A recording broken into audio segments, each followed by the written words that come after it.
बंगाल में कहावत मशहूर है, कॉर्बो लॉर्बो जीतबो। इस कहावत को 100% सच बनाने में बीजेपी कोई कसर नहीं छोड़ना चाहती। बीजेपी के साथ ही ममता बनर्जी को बंगाल में एक और चुनौती मिलने वाली है।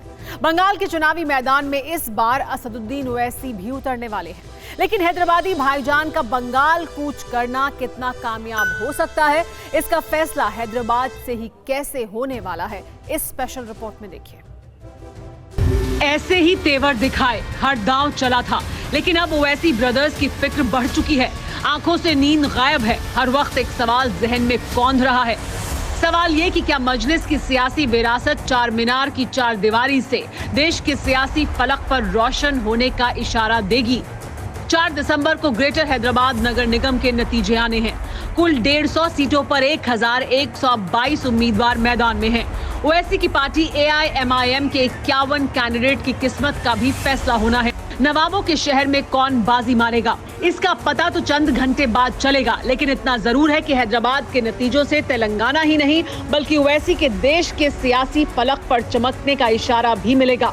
हैदराबाद के नतीजों से तय होगा कि ओवैसी की राष्ट्रीय राजनीति क्या आकार लेती है, AIMIM की पॉलिटिक्स का दायरा कितना फैलता है, ओवैसी का मिशन बंगाल कितना कामयाब हो पाएगा। क्योंकि चंद बरस पहले तक हैदराबाद की बात करने वाले ओवैसी अब देश के मुद्दों पर बोलते हैं। नतीजों से पहले ओवैसी किसानों पर भी बोले। किसानों के मुद्दे पर ओवैसी ने सरकार को घेरा। वैसे हैदराबाद के चुनाव में भी ओवैसी के निशाने पर प्रधानमंत्री मोदी और बीजेपी ही थे। किसानों के मुद्दे पर ओवैसी ने सरकार को घेरा। वैसे हैदराबाद के चुनाव में भी ओवैसी के निशाने पर प्रधानमंत्री मोदी और बीजेपी ही थे, क्योंकि जिस हैदराबाद को ओवैसी खानदान अपनी सियासी मिल्कियत समझता रहा है, उसी हैदराबाद में इस बार बीजेपी ने असदुद्दीन ओवैसी को सबसे बड़ी चुनौती दी।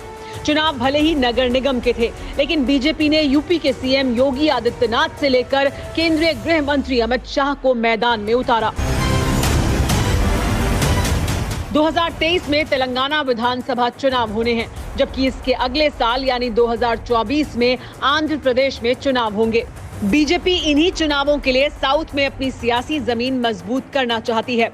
जाहिर है हैदराबाद के नतीजों से साफ हो जाएगा कि 2016 में महज 4 सीटें जीतने वाली बीजेपी 2020 में कितना कमाल दिखा पाती है। लेकिन असली अग्नि परीक्षा हैदराबादी भाईजान असदुद्दीन ओवैसी की है। चंद घंटे बाद आने वाले नतीजों से साफ हो जाएगा कि बिहार में मिली कामयाबी के रथ पर सवार होकर वाया हैदराबाद बंगाल जाने का ऐलान करने वाले ओवैसी का देश के मुसलमानों का लीडर बनने का ख्वाब पूरा होता है या नहीं। असदुद्दीन ओवैसी सियासत में गुंजाइश तलाशना बखूबी जानते हैं। वहीं बीजेपी को भरोसा है कि इस बार दक्षिण के सियासी दुर्ग में बाजी उसके हाथ लगेगी। वैसे उम्मीद पर दुनिया कायम है। कामयाबी का फॉर्मूला भी उम्मीदों के आसमान से ही निकलता था।